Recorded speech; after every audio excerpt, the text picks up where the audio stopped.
It's a good shady spot. I have found myself these last few days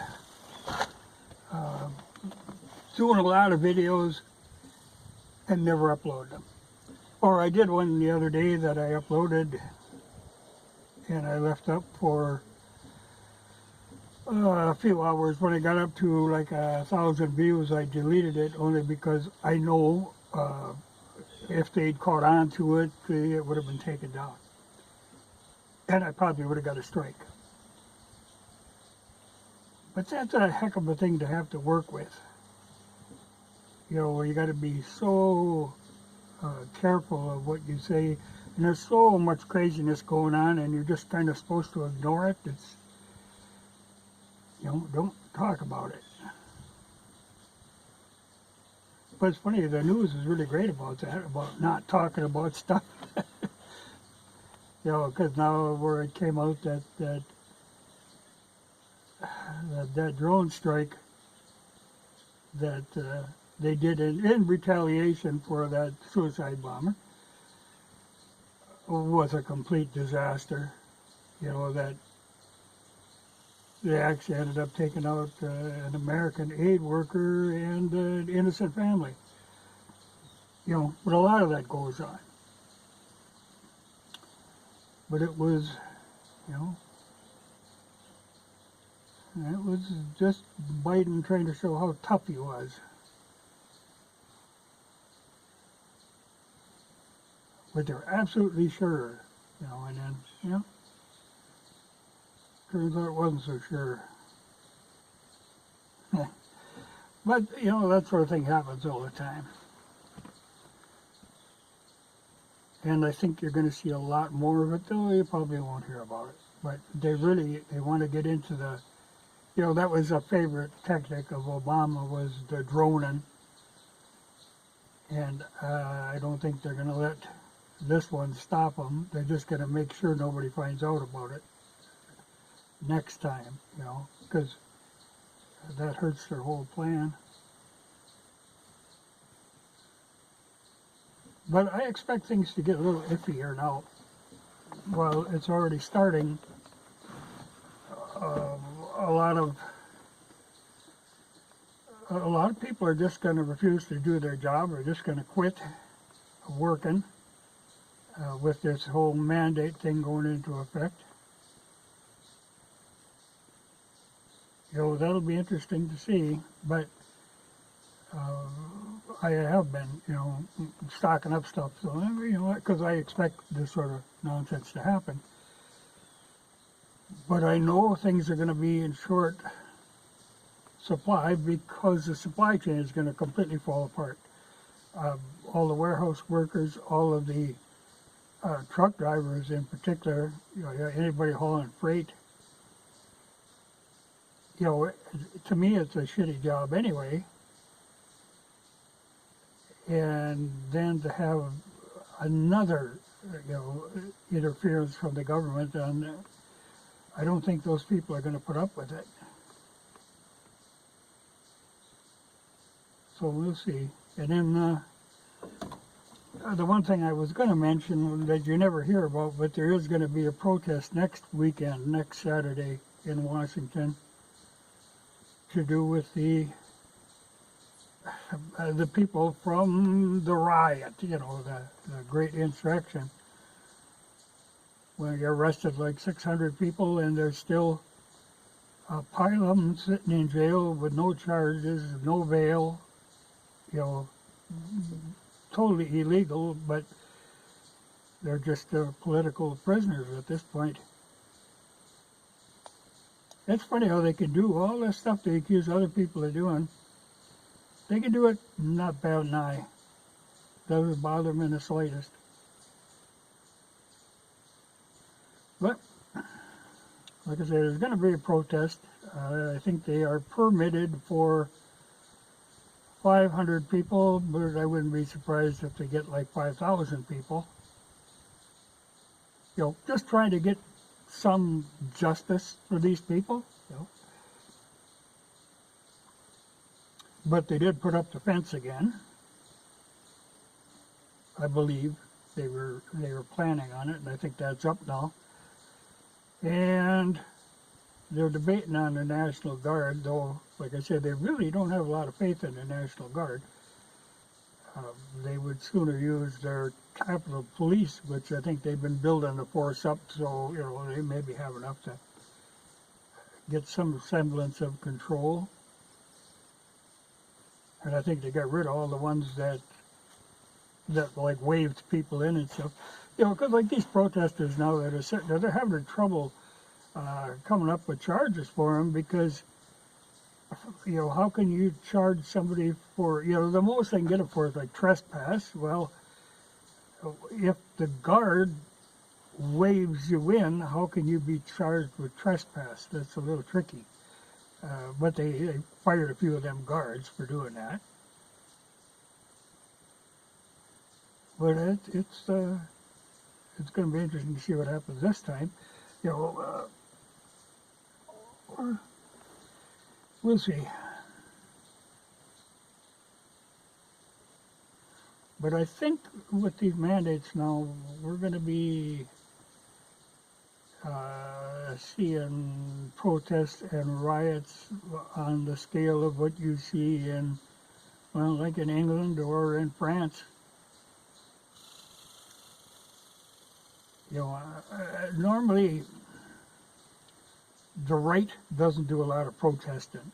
You know, that's a left kind of thing. You know, they really get into this. They'll protest any damn thing.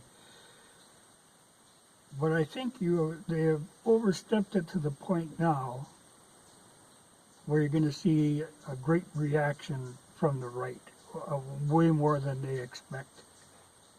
People are not going to comply with this whole mandate idea,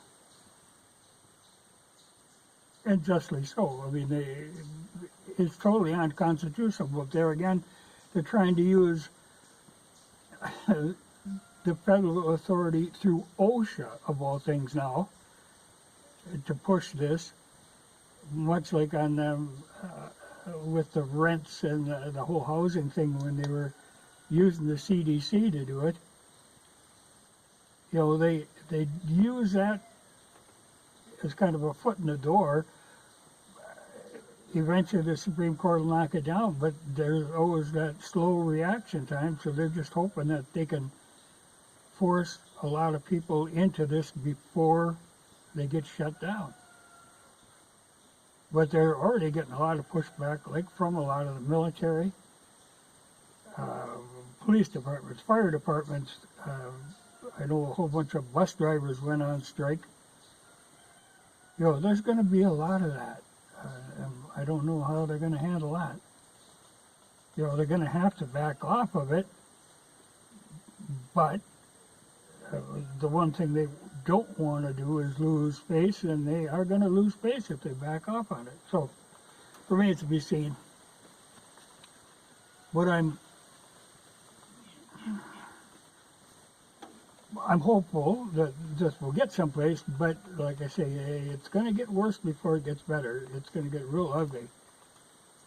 I'm just really glad that I live way the hell a long ways away from all that nonsense.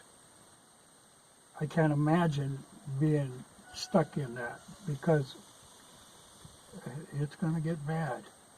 You know, the only thing, like I say, the supply chain is going to fall apart, so, you know, you really got to have stuff ahead. And I'm all right there. You know, I could go for a long time before I would even feel any strain whatsoever. But a lot of people, man, it's a day-to-day thing. You know, if they can't get gas or they can't get groceries, which is going to be a problem, they're going to flip out.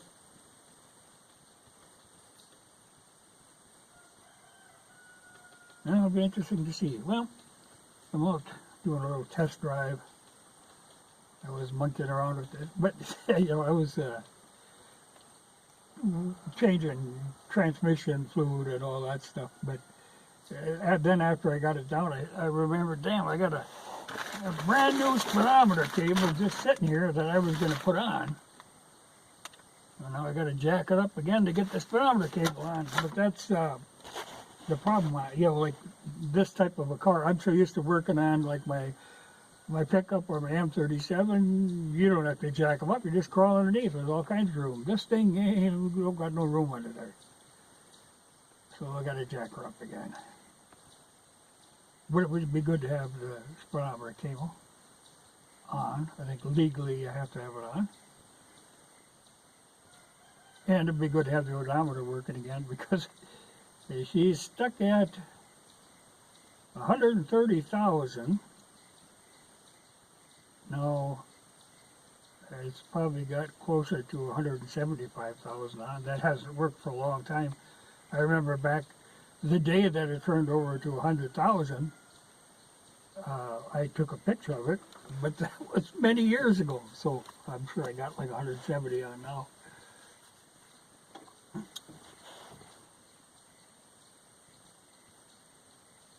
But it's a good working car. What I wanted to do, you know, like the tranny fluid and the differentials and that sort of thing, you know, if I'm going to be driving it any amount. Because it is nice, you know, like normally if I take a trip with the M37, you know, you're going like 45 miles an hour. And this I can go a little bit faster, but in a little more comfort, you know, so. Because normally this, you know, you get up to 60, you're really humming. She's really meant to drive, you know, 50. It was great back when they had the 55 mile an hour speed limit. You know, I could run 55 all day. But there again, you're looking at an old Babbitt bearing motor. You know, they're not made for speed. Now that brings up a funny thing too, you know, like I say about a Babbitt bearing motor. I was in a shop the one day, and you know, like now I'm running a straight 30 weight oil in this. Babbitt's, like in winter particularly, you got to run them a little light oil, or the Babbitt doesn't get oil scooped up, you know. But a lot of these new cars they run this like 0 or something oil in them, incredibly light oil. And I don't know how in the world they get any lubrication out of that. It's got to be as thin as like diesel fuel. But the one day I was in the shop, and here there was 2 or maybe 3 camshafts laying in a barrel. And I said, "What's the deal with these camshafts?" He said, you know, these new cars, you know, because it wasn't just one model. It was, you know, one was a Chevy and one was a Ford and one was a Dodge, and it was that kind of deal. You know, just struck me as odd, but I've always kind of marveled that they could run that thin of oil and make it work. Like these, in winter, you do have to run a thin oil in them, so the Babbitts can scoop up oil. But they don't have like hydraulic lifters and all this stuff. You know, I think the new cars even got cam chain tensioners are hydraulic. And then you run that thin oil in them. I don't quite understand that, but yeah, that's beside the point. I better be careful or we'll talk too much. Yeah, I tend to ramble on, and then I won't upload this one. But I think I go home and make dinner now. Because I got the lubricating done.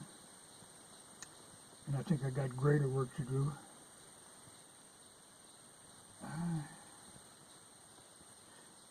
It's really disturbing though when you look at YouTube, what it's become. You know, it's a funny thing. They're starting to get a little pushback. I actually see some channels that are able to talk about these mandates and get by with it without getting pulled down, though you're kind of pushing the line, but a lot of them are like medical doctors and stuff. You know, like they always want to make it sound like these people who don't want to take these vaccines are all these yokel Trump supporters. when the actual fact is a lot of them are, you know, very highly educated doctors and things that know how this stuff works. You know, a lot of nurses that are going to walk out. In fact, they were having trouble in some maternity ward someplace. A lot of them were just going to quit. Well, you know, people are going to have kids regardless, you know, but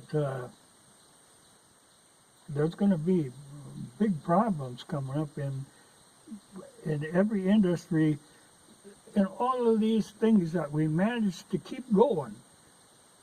The people went to work and did their jobs all through this pandemic thing, and now you're gonna force some people to quit working.